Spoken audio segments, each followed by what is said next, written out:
ইসরায়েলকে আমরা সাপোর্ট করি না, ইসরায়েলের পতাকা আমরা পায়ের নিচে দিতেছি।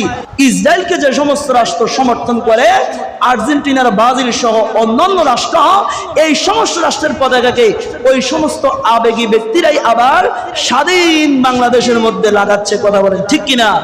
এখন দেখা যায় বাংলাদেশের পতাকার চাইতো আর্জেন্টিনার, ব্রাজিল সহ বিভিন্ন দলের পতাকা আরো বেশি জোর। বলেন না নাউজুবিল্লাহ। বিশ্বকাপ খেলা চলতেছে, আমাদের যুবক ভাইয়েরা বলেন কিংবা যেই রকম মানুষই বলেন, আপনারা দেখবেন সবার মুখে এখন আলোচনা বিশ্বকাপ খেলা নিয়ে।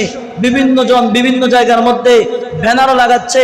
দেখলাম কেউ কেউ ঋণ করে 7 কিলোমিটার, 7.5 কিলোমিটার পর্যন্ত ব্যানার বানিয়েছে, 3 কিলোমিটার ব্যানার বানিয়েছে, জায়গায় জায়গায় ব্যানার লাগাচ্ছে। এরপরে এক দল অপর দলের সমর্থকদের সাথে বিভিন্ন জায়গায় ঝগড়া ফ্যাসাদ করে এক ভাই অপর ভাইয়ের গায়ের মধ্যে হাত তুলতেছে, বিভিন্ন জায়গার মধ্যে হতাহতের ঘটনা ঘটতেছে। জোরে বলেন নাউজুবিল্লাহ।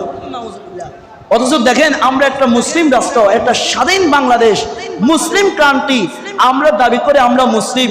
কিছুদিন আগে আমাদের অন্তরের মধ্যে এক আবেগ কাজ করছে, বলে না আমরা ইসরায়েলকে সাপোর্ট করি না, ইসরায়েলের পণ্য সাপোর্ট করি না। তো কি করবেন?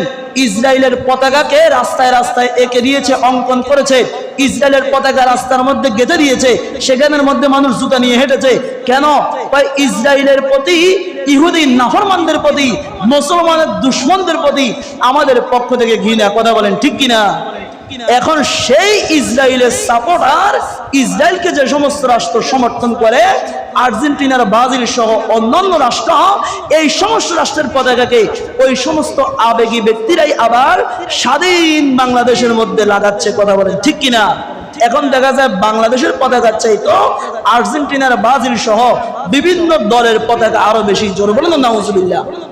দেখেন কত বড় নৈতিক অবক্ষয় আমাদের মধ্যে। একদিকে আমরা বলতেছি যে না, ইসরায়েলের পতাকা, ইসরায়েলকে আমরা সাপোর্ট করি না, ইসরায়েলের পতাকা আমরা পায়ের নিচে দিতেছি।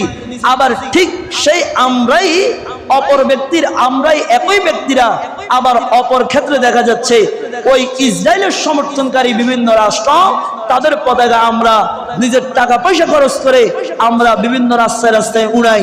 এটা নিয়ে আবার মারামারি, কাটাকাটি কত কি। আল্লাহ পাক রব্বুল আলামিন আমাদেরকে হেফাজত করুক। সকলে বলুন আল্লাহুম্মা আমিন।